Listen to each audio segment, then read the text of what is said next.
Good evening. Welcome back to All For United WFC. It feels a lot. It always feels such a long time. And it's only been a long time for me since I've done a show, but it has been a long time for all of us since we've done a show on here, the Atletico Madrid game, which feels quite a while ago now, since that one. But as you can see, we've got more people on the panel than we've had. For any of you AFU super fans out there, when was the last time we had 5 people on a show? Because I can't actually remember. It's been that long since we've had 5. I know people can't believe it. It has been such a. It's got to have been over a year, because even the FA Cup final, we didn't. Like the one just gone, we didn't have 5 either for any of those. And Sean is our resident Brighton fan in the chat. I nearly asked you to come on, Sean, but I thought you were going to be so biased from a Brighton point of view that maybe not. Don't worry, we're going to get on the other channel. Oh, are you on it? Oh, yeah. There we go then. But Sean, as I said to the guys backstage, 5 goals in the game, so we had to get 5. People are really shocked by this. It's been that long. It is like NFL Red Zone for anyone who watches that as well. And a musical reference as well. I like that. Very good. Off the start. It's chaos with 3 of us. It's chaos when it's just me and Barry on here sometimes, let alone when it's 5. So, I think that's just a given when we come to that. But as always, get all your thoughts, your comments in as we go through the game. We've got a few guys to talk about, a few potential controversial moments I'm sure Sean wants to talk about, but you're probably not going to get your wish, Sean, on that one. But firstly, let's go around the panel, see how everyone is. Barry, it's been a while since I've seen you, to be fair, because I've not done a show with you for a few weeks as well. How are you doing? Yeah, doing all right. We're just glad to have the master back in his chair. I much prefer it when you're sat there and I'm sat over here. For the most part, I much prefer answering the questions than having to ask them when it comes to United women. So, yeah, love it. But I'm all good. Why am I being called a baddie now? I was just laughing at that. What's going on here? I don't know. I'm going to assume that that's a good thing, because bad always meant good when I was younger, so I'm sticking with that. Yeah. Who knows? I've got the laughs now. Becca, welcome to the channel. I'll come to you next. Your first time, obviously, on here. Feel free if you want to introduce yourself, you can do. But yeah, how are you doing? I'm good, thank you. I'm excited to make my debut. Yeah, I don't really know what else to say. No, that's fair enough. I'm sure the chat will probably start asking questions as we go through, to be honest, as we normally do when we get some new people on. But it's great to have you with us, I'm sure, as we've been chatting the last 24 hours. Quite a few opinions on what we saw yesterday as well.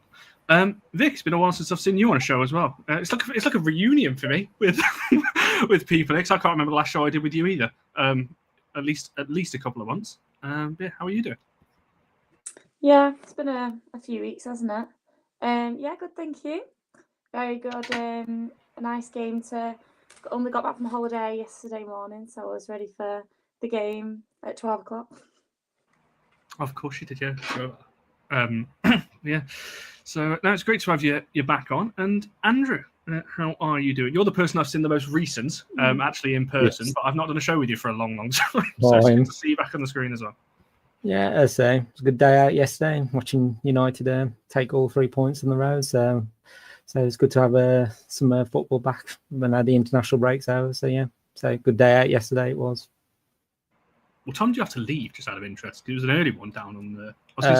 We was picked up at 7:10. And considering we're Midlands, that's still yeah. Really and Manchester they left just after 5:45, so they would have been up a lot earlier than we were. So yeah, a long day. I can well imagine it. Certainly for those travelling from up north, that's quite the trek down to everyone apart from Ian, who is literally on the doorstep, pretty much. So quite a nice local one for you. That is crazy. I was not even considering that one, but there we go. Right, as we always do, I'm just going to quickly go through and ask everyone. I don't think there's loads to talk about really, because I feel like I don't really want to ask this every show, because I don't think it's going to change all that much. But obviously the lineup, whether there was any changes that people would make, there's still a couple of omissions that was spoken about. So Celine Bizet's still out with a back injury, and Leah Galton was ill apparently. So there was no Galton or Bizet for this one. So Just a question to you, Becca. I'll start with yourself. Was there any changes you would have made to that 11, or does this team pretty much pick itself now? I think, there wasn't anything I would change for that starting 11. I think we should go with some consistency. I think I like having Rolfo on as a sub over having as a starter at the moment. So I like that we saved her on the bench. But no, I was happy with what we started with.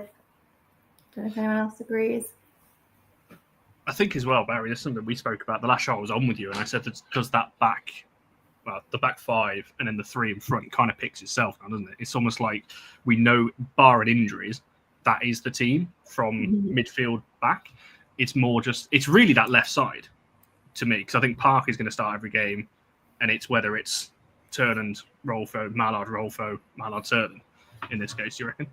Yeah, I don't expect it to change too much still looking at it. And that really is as short as I can possibly make that. That is the side I would pick pretty much. I think the only change I probably would have maybe been Rolfo in instead of Mallard as a start, but that's being pickety. So, no, I think really my biggest points that I've sort of written down just here is two things, and they both look alike. So the first one is that I always write the initials of the players just to remind myself who's played where. And of course for Zigotti, that's JZO, but it always looks like J2O. So I'm a little bit annoyed about my Zs on that one. And also, is it just me? I know it's a small screen, but with Beckett, we've got a touch of the Katie Zellum down there. Do you not think there's a little bit of a likeness going on down there? I had to make the screen big again just to check it wasn't actually Zellum in disguise. But there we go. So, yeah, I wouldn't change the lineup at all. You just want Zellum back in your lineup. That's what's going on here. Possibly. I've been missing her. There we go. Vic, Andrew, anything to add on the lineup itself, or do you think it pretty much makes itself these days? Yeah, I think just Skinner's got a settled side now. I just think when he said pre-match about Jess Park being fully fit with that, was great news. It's just whether she was going to be in there from the start, which was great news. So it's just like, yeah, that side is literally really settled down now. Just want to wrap all those players in cotton wool because it is a small squad. So just like don't want to be getting any injuries to any of those players. So we're doing well at the moment. We are. Yeah, I tend to agree with that. And Vic, you were shaking your head, so I'm assuming you've got nothing to add. Okay, I'll come to you for the next question first in just a second. The player of the match poll is in the chat, by the way. This is okay. We are actually on for a new record. For the biggest play. I never thought it was going to get beaten. Not that I would want to sway anyone's votes, but there is a possibility we break the record for the highest percentage of a player in the match poll. But you can vote. It's in the YouTube chat at the moment. Jess Parker, Latun, Anna Sandberg, and Dominic Janssen are your four for this one. But yeah, she's currently on 96% from what I can see. It's quite a runaway for Jess Park at the moment. Oh, it's dropped. People don't want that record broken. It's dropping. But yeah, get your votes in on that one. We'll come back to that, I should say, towards the end of the show. Cool. Right, we'll just open up the discussion with the first half then, pre the goal. So Vic, I'll start with yourself. Obviously, we were chatting a little bit during the first half and getting a bit frustrated with some of the opportunities that were going astray. I think from memory, Tooney had a couple. Turnand had one that she just put wide. I think Mallard was getting some good positions but couldn't quite get the shot off. Do you notice this is almost like do you think it's a worrying pattern that we're seeing, that we seem to start games quite well, but we just lack that composure for whatever reason when we get to the final third? Yeah, I think the final third, there's no consistency in it. You know, some games we come out, we're really good in the final third. Some games we come out, we're awful in the final third.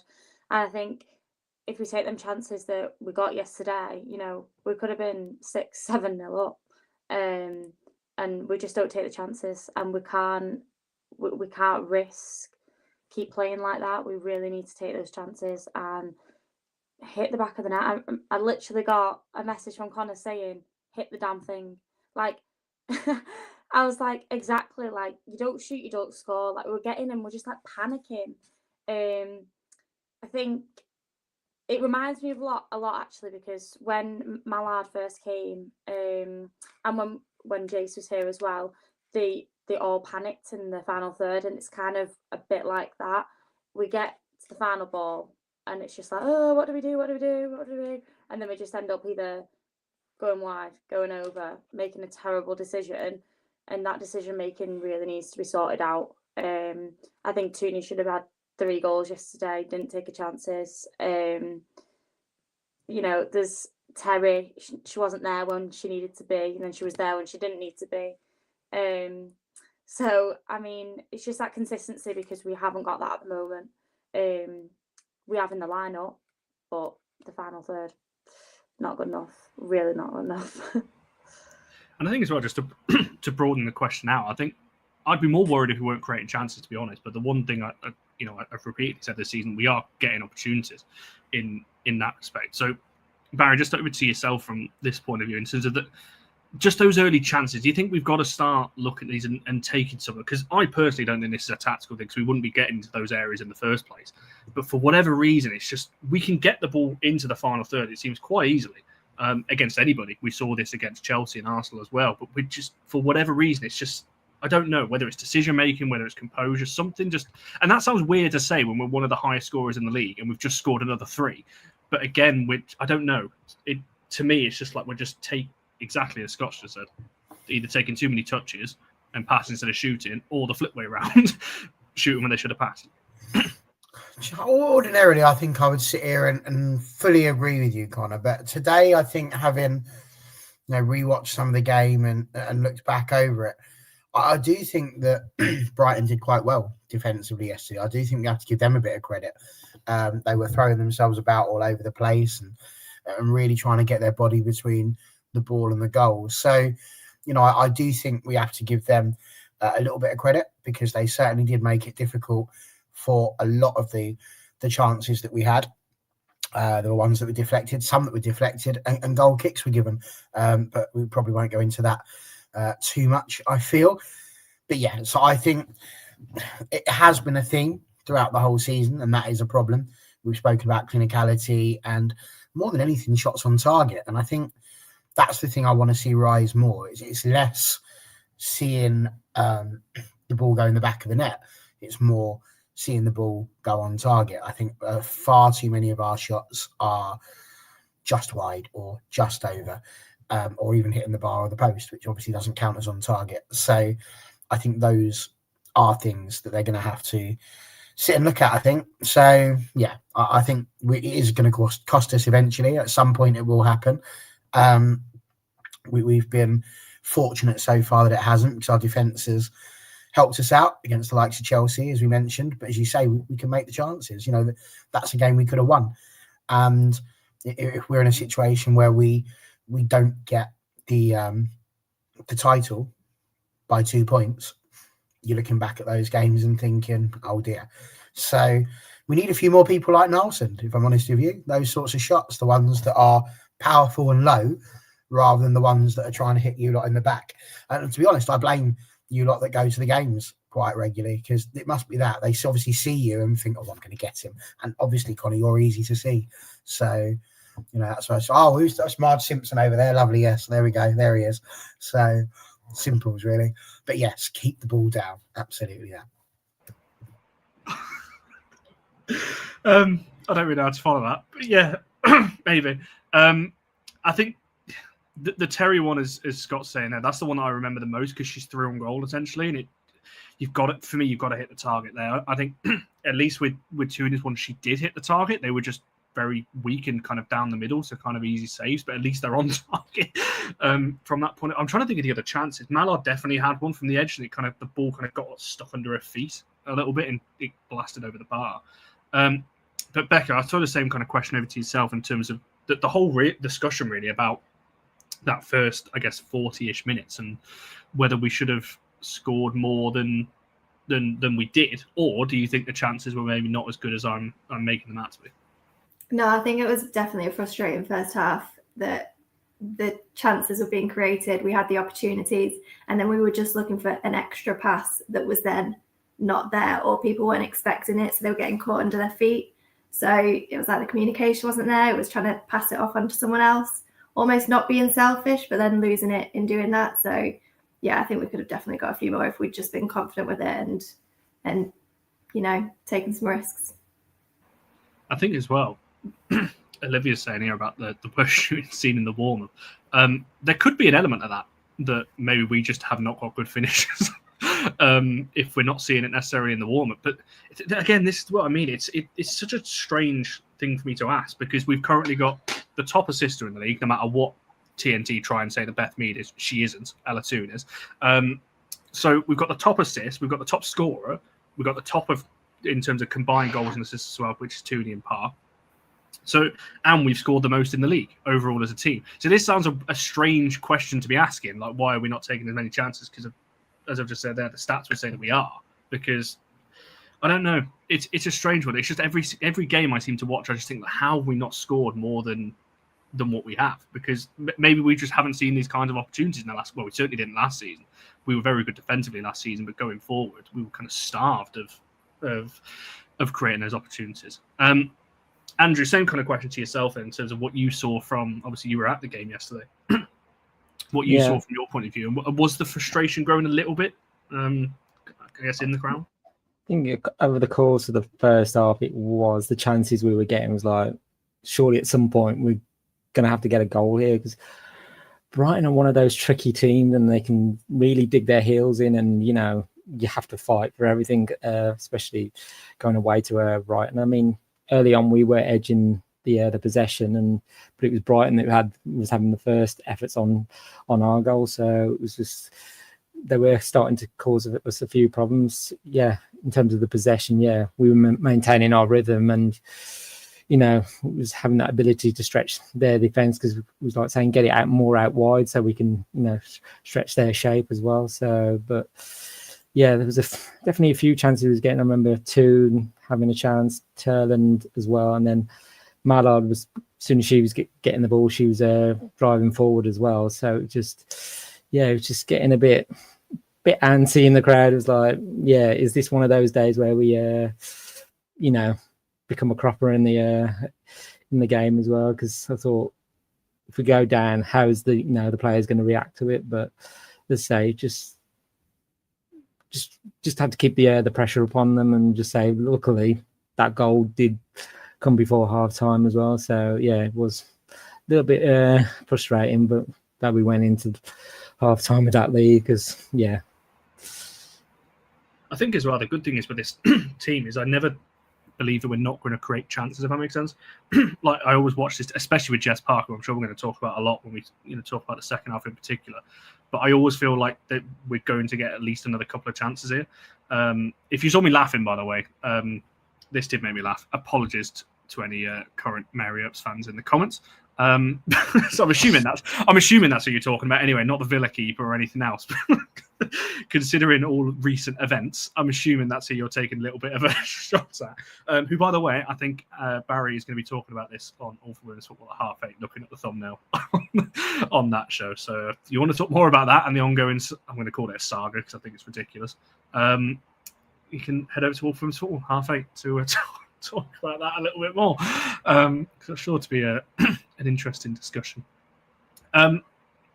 But yeah, I don't know. Like I said, I asked this question. If it feels like I ask that question every week about our first half chances, and we always go on to win the game. And like I said, the stats would say that we're scoring anyway. So I might do a breakdown actually for the next show in terms of for the season, because I'm pretty sure before this game we've created. I don't want to. In fact, I'm going to come back to that because I don't want to misquote an actual stat, but I'm fairly sure in terms of big chances we're one of the highest, if not the highest, in the league. In terms of our conversion rate of big chances. So that would suggest it's maybe not as bad as I'm asking. But just double check that before I go on to it. Right, let's talk about the Turland goal then. Before I get to the actual goal itself and the finish and everything else, Sean, cover your ears. I'm going to ask you all a one-word kind of question. Offside or not? is the question. Because that was the discussion straight away, whether it was off or on. What do we reckon? Are we all saying it was on? I don't know. Yeah. It was the way Terry actually turned around and looked and went, "Have I scored?" And then the flag never raised, so she's like, "Well, I've scored then." So she was onside. I originally said offside. Me and my dad were watching it and we were like, "That's offside. That's offside." Flag didn't go up. Watched the replay. The first replay still looked like she was offside. Second replay, I was like, "No, she's on." Not only is it onside, it is, as the ref has said here, clearly onside. Like, it's ridiculous. I love Sean to pieces, but he's clutching at straws here. He says that he's an ex-referee, so I'm really looking forward to hearing what he's got to say later on, because I don't know how he's going to try and swing this. But he's absolutely got a point. Should the ball come off of Orange and Passion, J2O, Julia, if it comes off of her, bloody letters, if it comes off of her, then yeah, it's going to be offside, but it doesn't. It comes off of the defender. So because it's come off the defender, it can't be offside. It's physically impossible. She's onside at the point when Tooney hits the ball. So as far as I'm concerned, it is so clear that it's onside. It's unbelievable. Becca, what did you reckon? Yeah, I think Ziggy did so well to avoid it. You can see how much, you could see it coming towards her, and to not get that touch, she was so close to it. So I think she did really well to let it go past her and go to Terry. Yeah, and I agree. Initially, I'm with it. I thought offside. I think that's the first thing I actually said to you at the time. I was like, yeah, offside. But then I don't think it comes off the Brighton defender. And I know what Sean's saying in terms of interfering with play, but I don't know. Like, to me, that's just not... If that is a rule, it shouldn't be a rule, because it's ridiculous. Because she doesn't really interfere all that much, to be honest. The exact word I've used is she bodied her. She just stood her ground, and there was nothing. She used her strength. Nobody says you've got to move out of the way. That wasn't, she didn't have the ball, so it's not obstruction. She's not stopping her from doing anything. She's just staying where she's staying. It wouldn't happen to us, Sean, because we've got good defenders. I'm so pleased I can say that on this channel. I've got to be nice on the other one.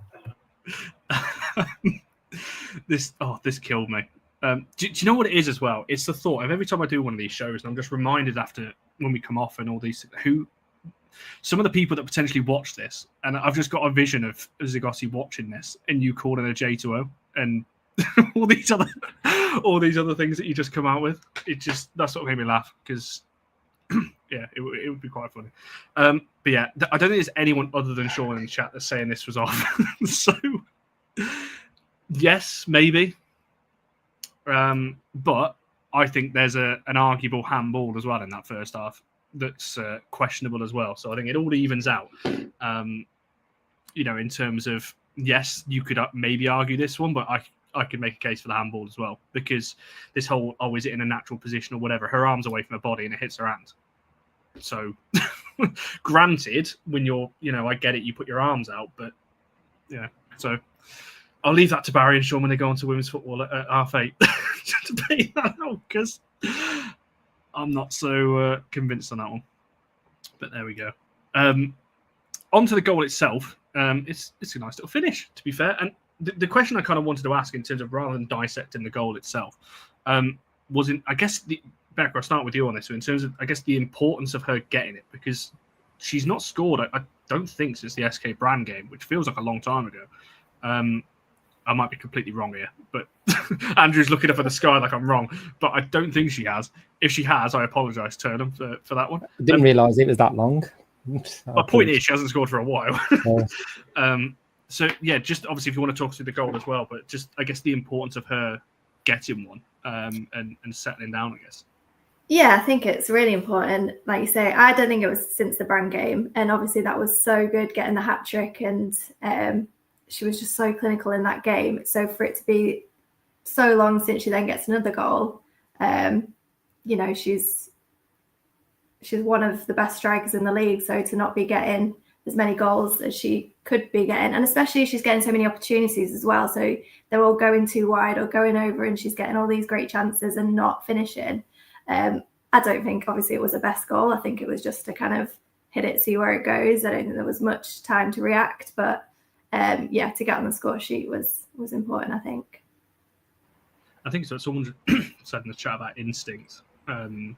You know, from a striker's point of view, I have just double checked. It is since the brand game. So since then, we've played Arsenal, Liverpool, Chelsea, Valencia, Everton, Atletico Madrid, where she didn't score in those. Granted, she didn't start in a couple of those. 46 against Atletico Madrid, 50 against Everton, 59 against Chelsea, 15 against Arsenal. So she's not playing the full games like everyone else is. So her minutes will be less. But yeah, it's a couple of goals.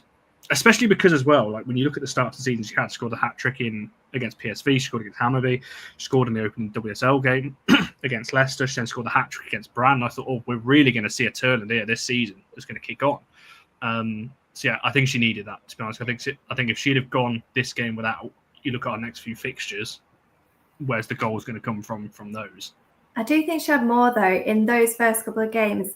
Her pressure on the ball was a lot more, that she was driving towards it, putting a lot more pressure, whereas last season, and again now I'm starting to see it, she holds back and just kind of, I don't know, she doesn't go for it as much, which is what's not getting her those chances and getting her those goals that were getting her in the brand game. I don't know.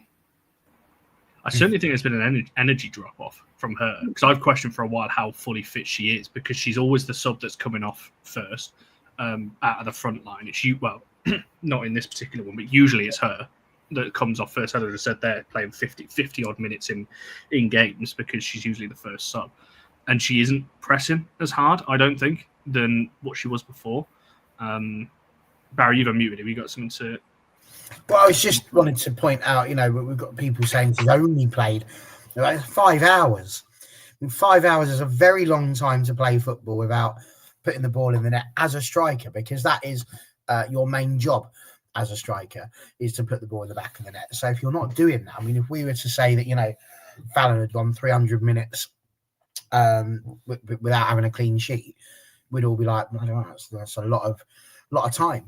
So, I think it's important that we recognise that getting a goal is really important, because that's going to help her get her mojo back, hopefully, because no striker is going to score in every single game and keep it going all the way through. But it is very important that they get the opportunity to do that. And the fact that she scored it, let's be honest, it's an easy one. She's got no one in her way. Would have been gutted if she'd have missed it. So, it was exactly what she needed. And now hopefully she moves into the next games and really starts to rock again. But it was never going to be the case that she was going to score consistently every single week. It's how quickly you can get out of the funk once you're into it. I think that's the key one now. As I said, we've got a block of 3 more games before the next international break, which is crazy to talk about another international break, because we've literally just come out of one. But we have only got 3. Is it 3? No, 4 games. Sorry, until the next break. Villa, City, PSG, and Wolfsburg. So it'll be interesting to see if she can get a couple more before the next one. Andrew and then Vic close us off with this one from a Turland point of view. I'm just thinking on Turland, just echoing Barry's point. I just think Turland, didn't realise it was the SK brand. She hadn't scored until yesterday, but I was like, other players have stepped up in the meantime as well, the likes of Mallard and Park as well with goals. So the goals are being shared around. So if one player is not quite in goal scoring form, there are others that will step up as well. But yeah, it was a clinical strike from Turland as well. So it was good that she is back on the score sheet again as well. So hopefully starts firing in some more as well. But let's say I think the whole squad, goals can be shared around the squad as well. So, but yeah, it's good to see yesterday she was got a goal.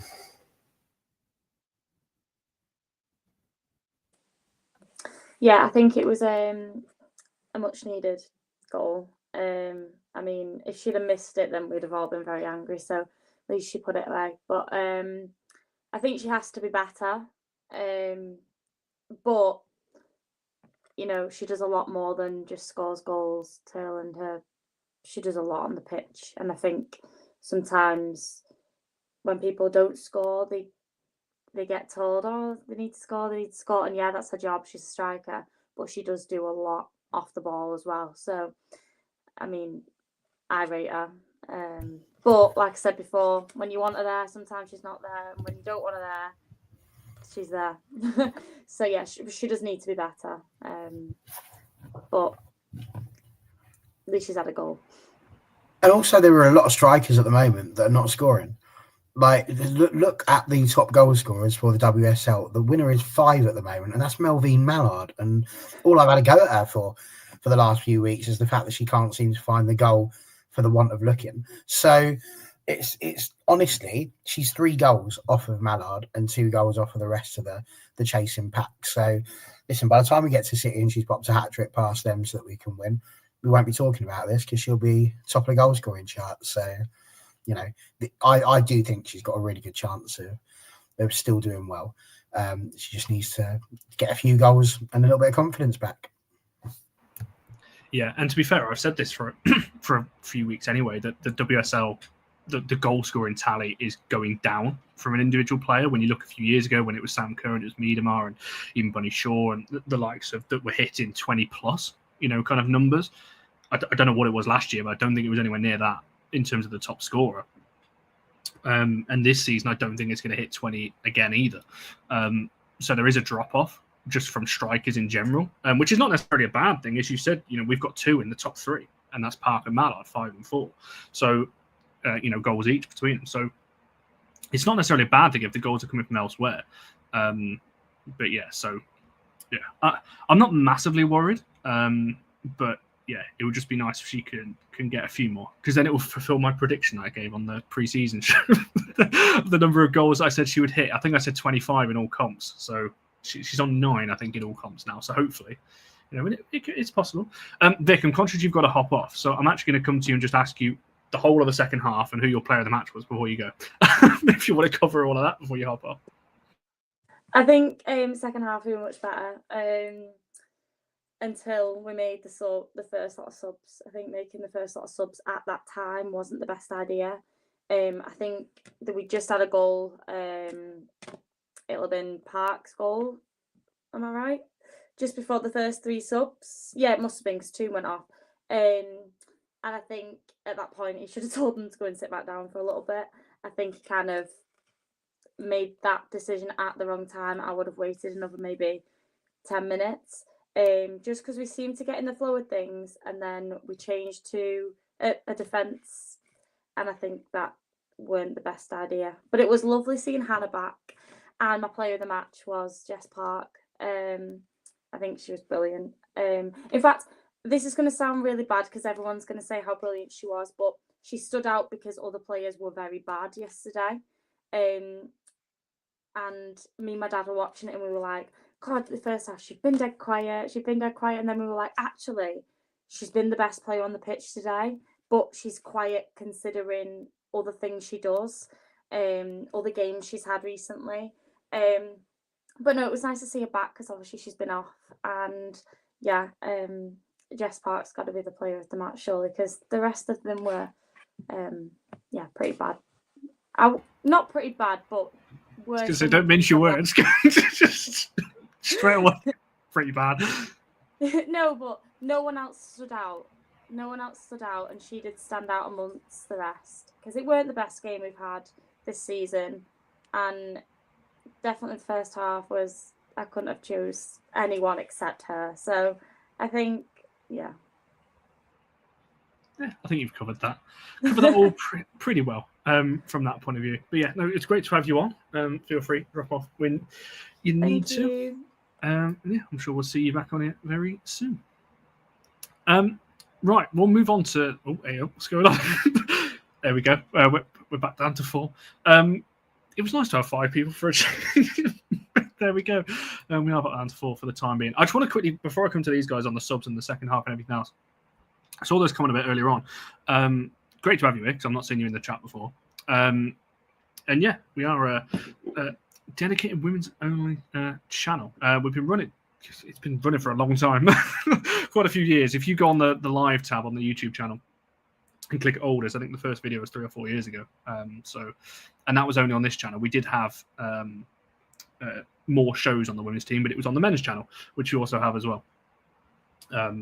But yeah, so it's been going a couple of years, and that's very kind of you. I appreciate that. It's not daily. Certainly don't have the time for that, but we do as many as we can do. There should be 2 this week, I believe, because I believe Barry is on Wednesday. So yeah, so we've got a couple of shows this week, a couple of little things that are different as well, which I'm sure I'll come back to towards the end as well. Right, I know, and then there were 4. On that very point in the second half, I want to talk about Jess Park as a whole package in just a second. But in terms of the subs, Vic mentioned it there because it's one of the things I wrote down. We scored the second, which again I'll come back to because obviously that's Jess Park's goal. But did anyone else think that those 3 changes kind of killed the momentum a little bit? Obviously, and this is City then. Brighton scored 8 minutes after these subs were made, but I just feel like there was too many. And I know fans love to see Mark Skinner make subs, and we've been crying out for it for the last couple of years. But Rolfo came on for Mallard, Awujo came on for Elatoon, and Blundell came on for Riviere, all before 60 minutes. Well, it was about a minute before 60. And to me, it just kind of upset the rhythm of everything. We kind of lost. I don't know. We didn't really seem to know what we were doing after that. Does anyone agree with that? Or does anyone think that I'm just overanalyzing things and the fact that Brighton scored a few minutes after that was a bit of a coincidence? No, I agree. On one hand, I like the subs, and I like that we had such a different kind of 11 on the pitch that we usually do. We took a lot of those consistent players off and brought on the likes of Hannah Blundell, Gabby George, Lisa. Just there was a completely different 11 on the pitch, which was nice, but I don't think it was the game to do it, and I don't think it was the time to do it. It was like they weren't quite used to playing with each other, and like you say, just killed the momentum, I think.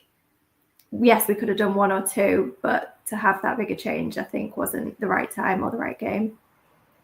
Especially as well, and Barry, like True saying there, Blundell and Awujo haven't played. Awujo for a few months, Blundell for over a year, and they're coming into a game where it's still 2-0, it's still finely balanced. There was half an hour to go at that point, away at Brighton, who can score, as we saw in this game. It just felt like too much to me. I don't mind 1 or 2 of them, but too many, I think, too early. I mean, it does, but I mean, when you look at all 5 of the subs that we had as a whole, Hannah Blundell obviously comes on, and you just said she hasn't played properly for a year. Fridolina Rolfo has been sort of in and out with injuries before she got to us as well. So, in fact, she was recovering, I think, as she first signed for us. So she wasn't quite ready to hit the ground running. Simi's been absent for quite a while. Lisa Nielsen hasn't got a huge amount of minutes, and Gabby George in the similar space. And look, I think I've got to stick up for Skinner, I think, on this one, which is that yes, it might seem a little bit tricky, but when do you do it? Like, none of these games that we've got coming up, we don't play in the Conti. This is the drama. No Conti Cup for us now that we're in the Champions League. So we can't put them in the Mickey Mouse Cup and start worrying about that sort of stuff. Instead, we have to sit there and play our minutes. And to be fair, we're 2-0 up. At that point, we look like we're not cruising, but certainly look like we're in a good position. At some point, they've got to come on. I agree that's why I say I don't disagree entirely, because actually doing them all at the same time is a bit of a tricky one, and it does disrupt and cause a loss of momentum, which it absolutely did. But equally, they came on, and I think we all said basically at the end we sort of scraped through. But that's what happens. You're going to have an international headache and hangover as well. That always happens whenever you have international breaks. And the sign of a good team is to be able to come back after an international break, not necessarily play the best football over the course of the entire 90 minutes, but still get the result. And that's what we've done. And I think if we can do that when we go into the start of December as well, having had the November international break as well, and we're still in a similar sort of position, bloody good show, everyone. Yeah, I think... Yeah, well, I'll say my piece after. Andrew will ask you the same kind of question, because a lot of people in the chat are saying that it kind of needed to happen because of players playing, as Sport is saying about players that have played international. Mallard had 2 pretty competitive games. So obviously she went off. Riviere had 2 very competitive games, for Canada as well. And Tooney obviously played for England in that time. They're the 3 obviously that came off around 60. And then 77, Sandberg, who again had 2 very competitive games in the Nations League, and Zagotti exactly the same, played both in those ones as well. Yeah, just I think the right chat. I think Skinner is thinking ahead of with the games coming up as well, but it did.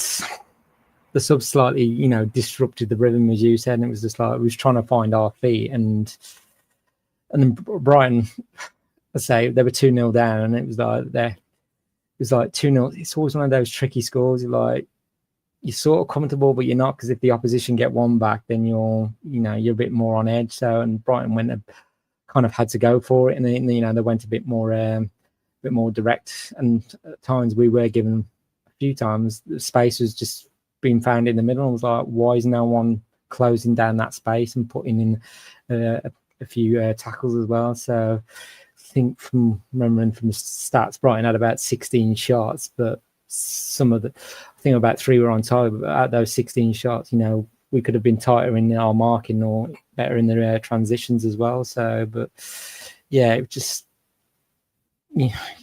just disrupted the rim, and obviously those players that came on haven't had much game time, so they were getting up to the speed of the game as well. So, but I can see where Skinner was coming from. It's like, well, I've got to think of the games coming up ahead, and they are big games coming up as well. So it's just like, want to make sure all these players are going to stay fit and injury free as well. So I'm going to make sure I can choose the best 11 for all these games coming up as well. I think, I kind of sit somewhere in the middle. I agree with what JJ said. I've got no issue with the subs themselves. I just think when you make 3 in one go, it was a little bit, just a little bit too early. For me, that's 5-10 minutes too early. Because as we saw Brighton get the goal, then we're kind of nervy with players that have just come into a game trying to get up to speed. Players come back from injury. Players, obviously, Blundell's coming back from a long time out. I think it's a little bit different. But yeah, I'm not massively against it. I'm not sat here saying absolutely never do that again. It was just maybe a little bit early. But as I brought the comment on screen a second ago about, if we can't do that against Brighton when we're 2-0 up, when are we going to do it? So I get that argument as well from that one. What a comment that is. There we go. And yeah, that is a good point. Obviously, there was a comment a bit further on as well about the amount of international minutes our players had, as I just said a couple there as well. So, and even Mea Letitia as well, getting game time as well, which is not something we expected to see from an England point of view. Right, I don't want to cook, because I'm conscious we're already 40 minutes in. I do want to talk about the 2 United goals, but from the Brighton goals point of view, I'll ask them both together, because the third one is, to me, essentially, it's just an individual error. And everyone knows that I love Mea Letitia, but I'm sorry that one's going down to you, unfortunately, I think, on that one. But in terms of the second one, the first Brighton one, I saw a lot of people saying just really, really bad defending, which obviously we're going to say that as United fans. But do sometimes we have to give Brighton a little bit of credit for the way that they kind of passed through us a little bit and made it, or was it just really bad from us? That's an open question to any, because I don't really want to spend too long talking about how good Brighton were. I'll save that for Sean when he's on the other channel. Which one do you think it was? Anyone? Do we have to give Brighton a bit of credit, or was it just really bad from our point of view for both of them, really? Everyone's thinking. We all had credit at the same time. Everyone did it at the same time. Go, somebody. I think it's a bit of both, isn't it? Like, we have to give Brighton credit. We usually concede to Brighton. You've got Fran Kirby on the pitch. That's what she does. I think it's just a bit of both, a bit of sloppiness at the back, and then you've got someone like Fran Kirby on the pitch. Not as bad as the second goal. I think it is one of those that Fallon didn't have much of a chance with, but yeah. I was literally about to. Go on, sorry, Andrew. I was going to say, from being there, I just think with the subs and our rhythm, I don't know, we were just slightly backing off, and I was just like, we weren't, still in our full flow, and I'm just like, well, as I said, 2-0's a dangerous score to be having, so we give the opposition one back, but we could easily get a second straight away, and I'm like, just put a few nerves amongst us all when Brighton got one back. I was like, oh, here we go. Let's say defense, our defending, allowing that space for them to come at us. So I was like, luckily, we picked it up again. But yeah, so credit to Brighton, but we didn't help ourselves. So probably a bit of a mistake of our own making as well. I think as well, what I was going to say was I was literally about to tweet as well how good Fran Kirby is. Like, a lot of people kind of wrote her off really when she went to Brighton. And I was about to tweet like, Fran Kirby's still like class to watch. I think she is, and I still stand by. She's one of England's best ever players, certainly in that position. And then she scored. I was like, I'm definitely not tweeting that now. As she's put one away. But I think, I don't know. I think I brought Olivia's comment up a second ago that it kind of felt inevitable because we were overhitting passes. And I agree with what True said as well, that our midfield I don't think was great. I think Hinney and Zigotti were below their own very high standards from that point of view. But I also just think as well, this is a byproduct of us just playing a bit more attacking this season, because we were 2-1 even when we conceded the first one. We were throwing so many players forward. I think I was messaging Vic at the time being like, does Gabby George know she's a left back? Because she was so high. And I'm like, we're leading by 1 goal here. like we're throwing players forward like it's nobody's business and leaving Mayer and Dom on their own at the back. And I'm like, at some point you've got to just reserve a little bit and just pull back and take the sting out of the game. And we kind of were almost happy for it to be an end-to-end game. And I don't know. Obviously, we got over the line and we scored the third in the end. And maybe that's what we need to do. I don't know. But for me, it just felt like we were giving a little bit more. I don't know. We were a bit too open for my liking and just going a bit all for it. And maybe that's because of the change. I don't know.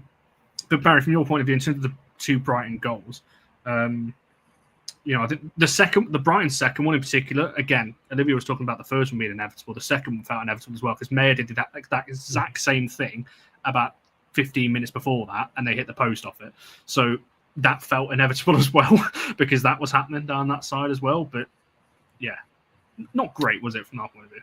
It wasn't. I mean, I think there was always going to be some tired legs, as people say. Again, we've just had the international breaks, and there's still only 2 games in 2 weeks, but there's the travel and all of those sorts of things that come into that as well. And it's a very different kettle of fish, international football. So, listen, if we'd scored that first goal that Brighton scored, we'd all be sitting there saying how great we were.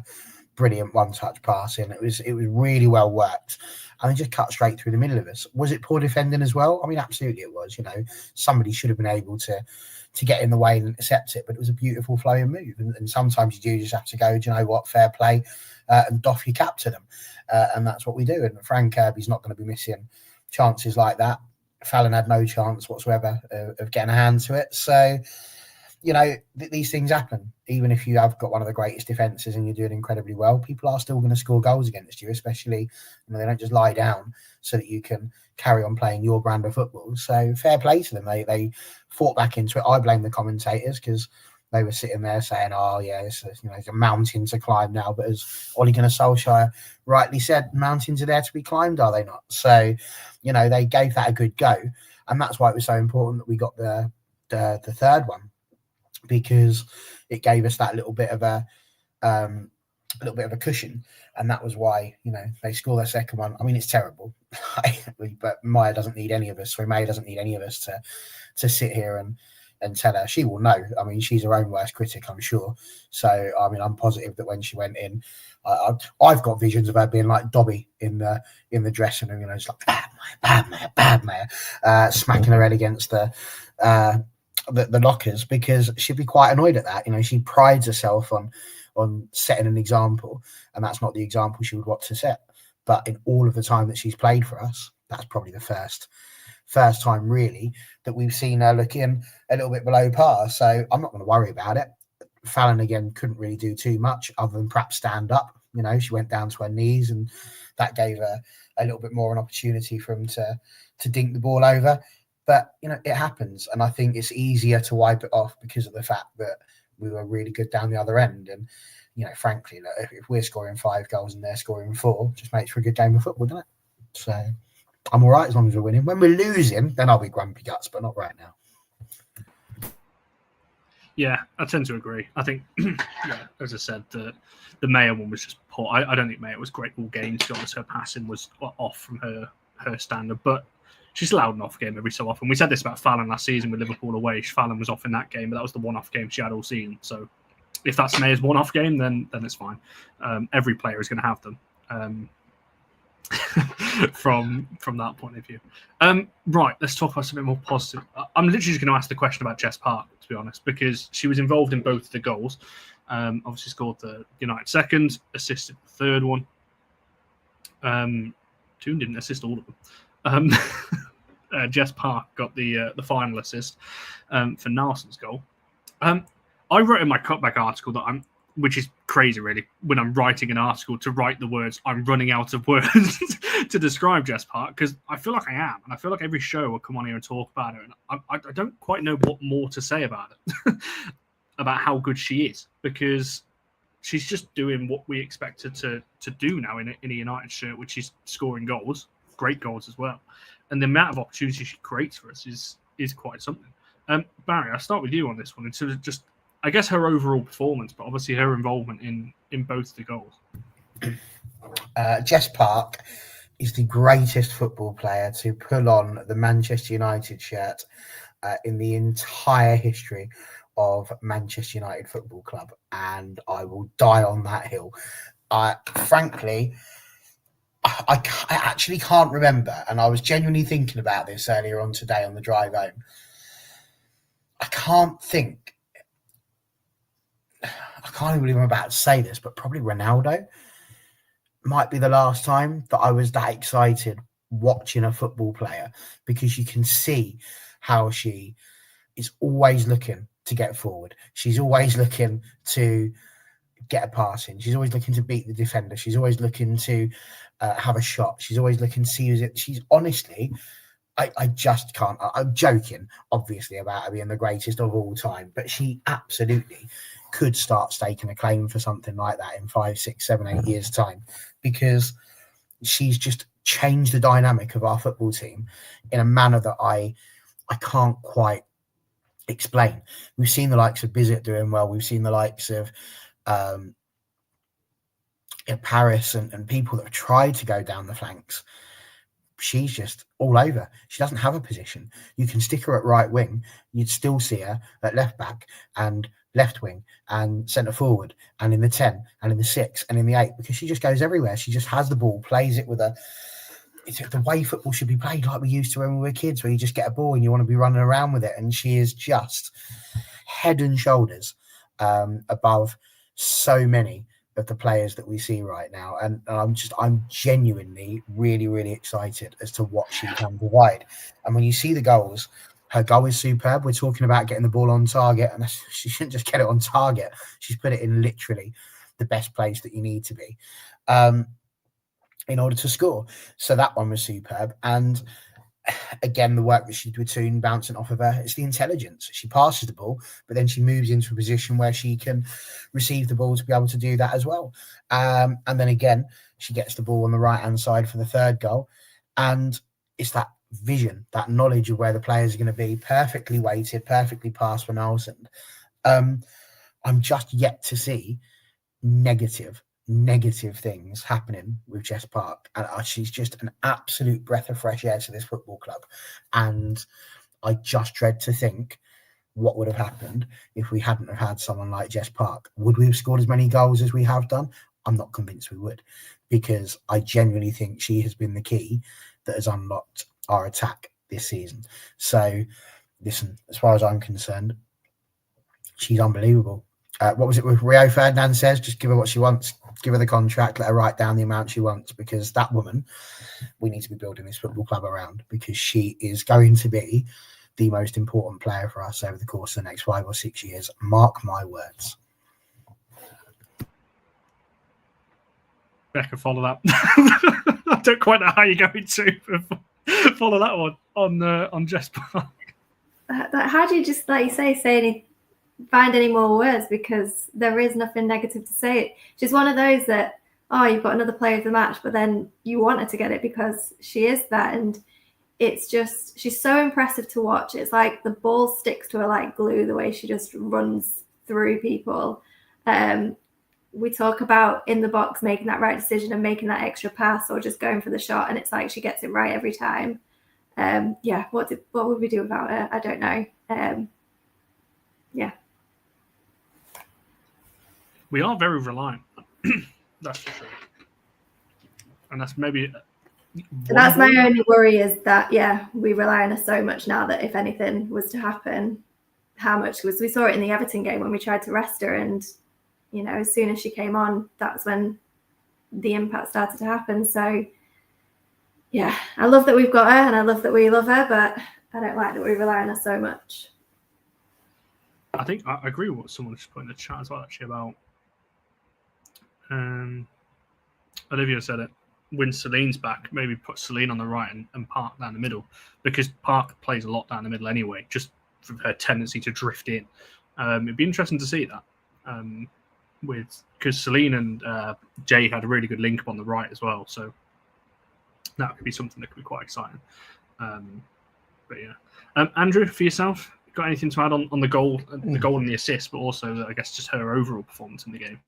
I'd say Jess Park has been a revelation since she's come to United. I mean, when that deal happened, I think everyone was like, well, for Jess Park, was this a bit of a sideways step for her? But clearly not, because she's took up the challenge and she's like a key component in our attack now. So it's like she's got a more direct attacking role now, I think, whereas City, she's more like central midfield role as well. So it's like, but say she's creating space, linking up with with the likes of Toon as well, and just you can, every time she gets on the ball, you just expecting her to do something. She just starts to run at the opposition and starts to create something as well in the and say spending more time in the opponent's box as well. So just clear from there yesterday. From let's say it was a well taken goal, and the assist for Nelson as well. It was just like it's say then. There's only so many words you can say about it. I think we're going to say, I don't know what more we can say about it. She's just an all-round attacker, and she's, as Barry said, she can put it in impressive multiple positions as well. So, and I think since coming to us, I think she's had more greater freedom as well, carrying the ball forward as well, and we're going a bit more direct as well. So, and I think that's helped her become more versatile as well. I just do agree. Keep her wrapped up in cotton wool. Luckily, when that concussion happened, after the Everton game, luckily she didn't go on international, so she didn't have to play any international. There's always the worry when players go on international, please don't pick up any injuries. But luckily she had those couple of weeks of rest as well. But yeah, as I say, it's a case of when she's not playing, how do we adjust without her in the side? So it's whether any of the others can step up in a place as well. So, but yeah, so Mei Long continue a grateful and scoring and assisting for us as well. And City paid us to take her. They absolutely had their pants down so much. I don't know. I was like, we've got the better player. I'm sorry to Grace, but would we have got that the same from Grace? Probably not. So. Yes, thank you. I'll say thank you, City. You gave us one of the best players in the WSL this season. Certainly has been from that point of view. And I agree with the word freedom you use there as well. I think she definitely has a freer role at United than she does that she did have at City. So yeah, and it's not a surprise that she did win the Player of the Match goal, although she's 2% off the record, so she didn't actually break the record. She won it with 93. I believe the record's either 94 or 95, but it's definitely not. It's definitely higher than 93. So she wins the poll, but she's a couple of percent short of our All for United record. This is Vic's fault, because what she's done is ever since she's left, she's gone and signed up with some new YouTube ones, and she voted for Ella Toon a couple of times, and it's reduced Jess Parks. Vic.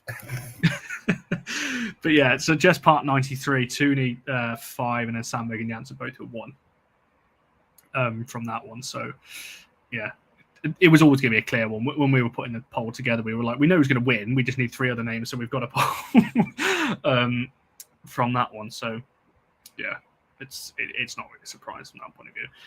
Right, we're an hour in, so I'm conscious I'm going to wrap the show up soon. There's a couple of quick questions while we're talking about Jess's. Quick mention on Jess Simpson, who scored again, by the way, on a loan. She's having an exceptional loan down at Southampton.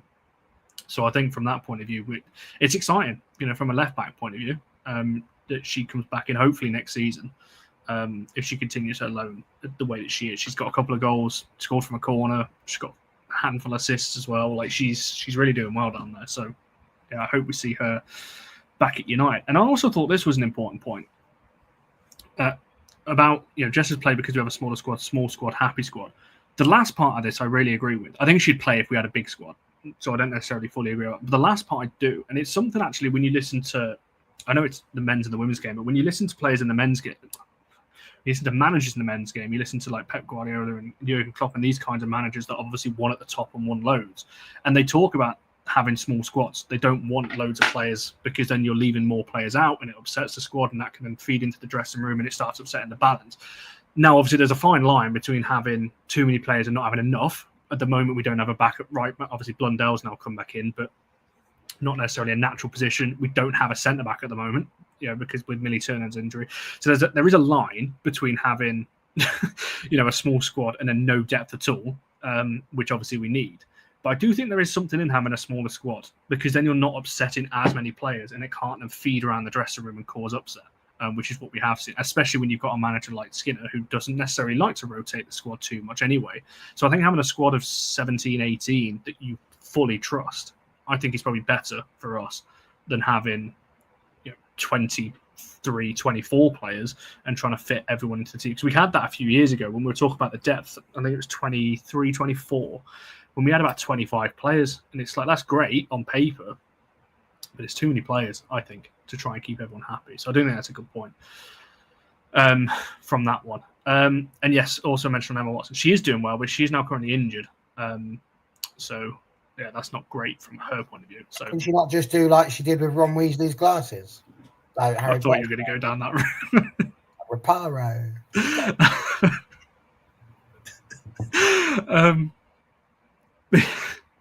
Yeah, I'll just say I agree.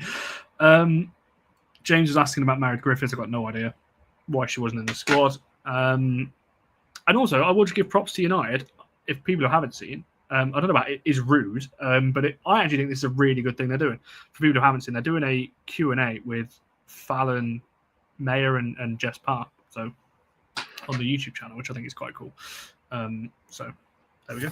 Well, I'm going to be teaching dance to year 6 at that time, so I think it is a bit rude. Why can't they do it at a time when normal people are around?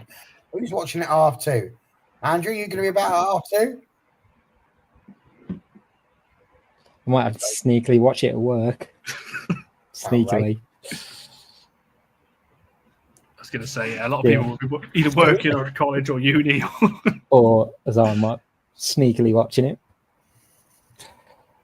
Yeah. There's a question if you... I don't know what the question is. Have I missed something? Day to day. Was it about the squad that I was talking about? Do you have any thoughts on the squad thing I was talking about? I think that might have been it. It was looking back at what he wrote before, but I can't see it. It was a while before. I still miss Russo was the last thing he wrote. So maybe that's thoughts on that. But, yeah. Do you miss Russo, Zelly? No. No. Yeah. Nothing.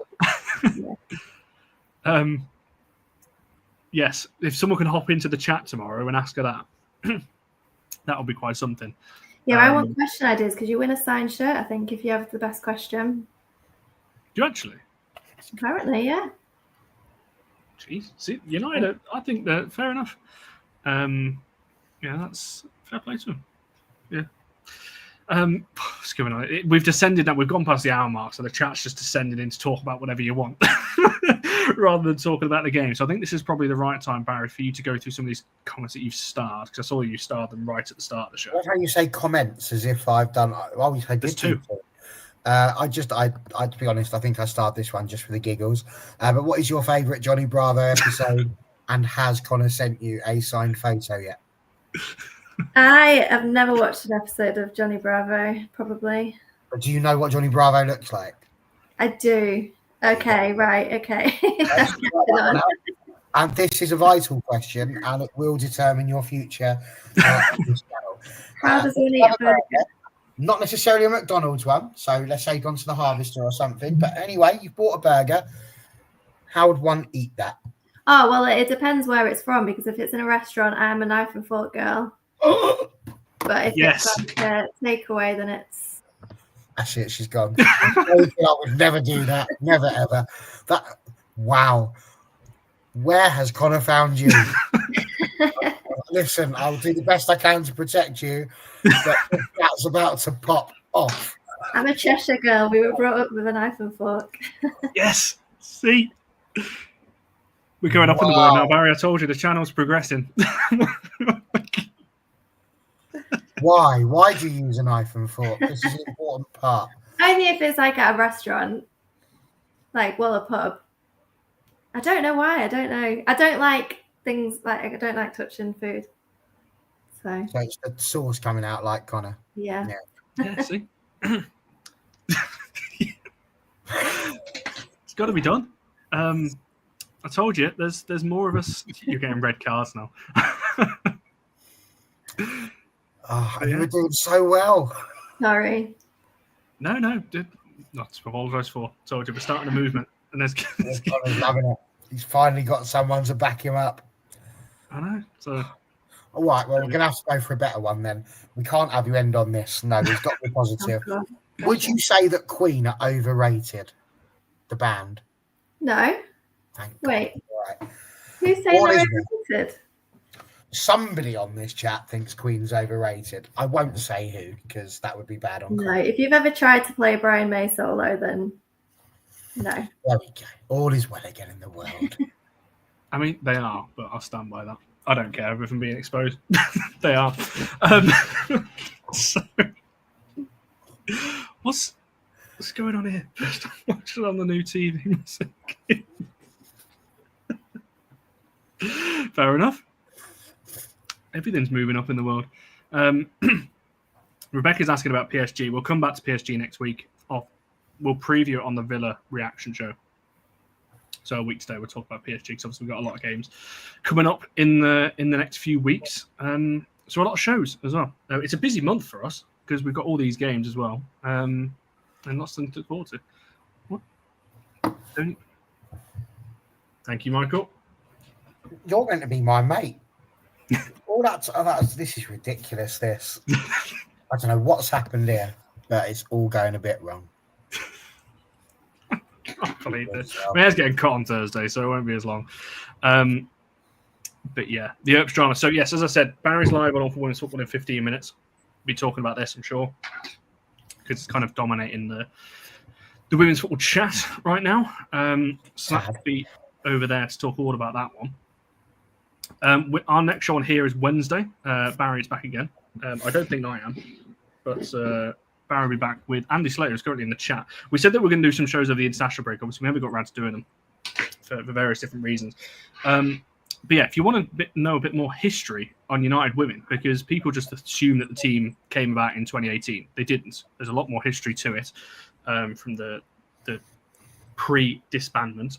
In the early 2000s. There's a lot of history around Manchester United Women. So if you want to learn more about all of that kind of thing and everything else, Slater is on to talk about that as well on Wednesday. So that'll be a really good show and something a little bit different to talk about and look back through. Because as I said, there's a lot of history that seems to get written off, even by United at times, with some of the things they post about as well. So, there's a good history that it should never be forgotten. So that's why we're doing that show. That'll be on Wednesday. Potentially Villa preview, but I'm probably safe in just saying there won't be. And then we'll be back at 7 next Monday to talk, obviously, about the Villa game from that point of view. I will just quickly shout out as well, for those who's maybe seen, if you go on our YouTube channel right now, you will notice, if you haven't subscribed already, obviously make sure you are. That would be greatly appreciated. But you'll notice there's a join option next to the subscribe thing. So something we've launched, it's about 2 months late because we were supposed to launch this at the start of the season, but we have now. Essentially, for the channel to take the next step, we have launched YouTube memberships. Now, don't worry, everything you see is going to stay free. We're not going to suddenly start putting everything behind a paywall. Reactions, previews, specials, interviews, all those things are going to stay as they are. Nothing will change from that point of view. But from our side, we obviously want to take the next step. And the community that we've got, I think, is absolutely amazing. We will be launching, we have launched YouTube memberships. It's £5 a month. You're essentially buying us a drink at a game once a month. That's essentially the easiest way of looking at it. On there, obviously, you'll get priority access in the comments, member shout outs. There's some custom emojis on there as well. and all kinds of things. And we'll also be doing member-only videos, which will be slightly different, pre-recorded. Some will be live potentially as well, where it's just going to be unfiltered, talk about whatever, and things like that. Because we know a lot of you like that side of us, and obviously having a bit more of a laid-back approach. It'll be a bit more like that from that point of view, where you'll see a lot of us on there just talking about whatever. There'll be some potential exclusives on there as well before things go out as well. So there'll be lots of things on there. But yeah, for £5 a month, we've decided to put that one out there as well. So if you want to join and become an All For United WFC member, you can do. It's literally just the join icon next to it. If you go on the YouTube account, if you're on your laptop right now, you can do it on there, or it's on your phone from that point of view. Can I just say that there is a definite chance that Connor might do some get ready with me's, which would be amazing. Could you imagine? I mean, that's only if you've got like a spare 4 hours, obviously. But yes, that would be unreal. You can do it just before your half to United Live. But why not? You won't be showing me how to cultivate my quiff. That won't be happening. And obviously from the member-only point of view as well, obviously if you do sign up and join, any ideas and anything you want to see on that side of things, feel free, let us know, and all those kind of things as well. So that's on there. But as I said, from our point of view, don't worry, we're not changing or anything like that. Yeah, match reactions, previews, specials, all those kind of things, they're staying as they are from that point of view. That's a nice comment as well to end the show. What's going on now? You have to be careful to make sure you definitely say condog, otherwise you might get a gif that you don't like. That was horrendous, by the way, when you said who are we? There we go. Right. I've got to shout this out before we go on. Gareth Flynn, thank you very much. Is he the first? You are the first. So you will forever be, however many members we get, Gareth, you will forever be the first member that we ever had. So that's greatly appreciated. Thank you very much for joining. And you were an OG viewer as well. You've been in the chat for a long time. Not just on this show, I mean, for the last couple of years. So it's great to have you on board. And yeah, thanks for all your comments as always. It's just gone green now and there. I know. All change. But there we go. So yes, as I said, Wednesday, 7:00, be back here for that one. The first member-only video will be in the next 7 days or so. So if you do sign up, keep your eye out for that. It's as I said, it's going to be, you've seen what we're like, what you've seen in the last 15 minutes, what we're like. It's going to be more of that and unfiltered because there's no filters from that point of view as well. So if you like that side of things, join us and keep your eye out for that. This is horrendous. but there we go. So yeah, make sure you're liking this video and subscribing if you haven't already. Thanks to all of you in the chat. There's been so many new people as well. Thanks to all of your comments. As I said, All For Women's Football live in 15 minutes or so. If you want to head over to there. Thanks for these guys for hopping on. Of Becca, great debut. Hopefully we'll have you back on at some point in the near future. Yeah. Exactly what I was going to say. Round of applause for Becca. It's never easy doing your first show, especially not with idiots like me on the channel. So well done. So well done from that point of view. And thanks for hopping on. And yeah, have a good week all. Hopefully, I keep this winning momentum going because it's making my life a lot easier when it comes to show point of view as well. But yeah, have a good week all. All of our socials, All For United WFC, and we shall see you guys in the next one.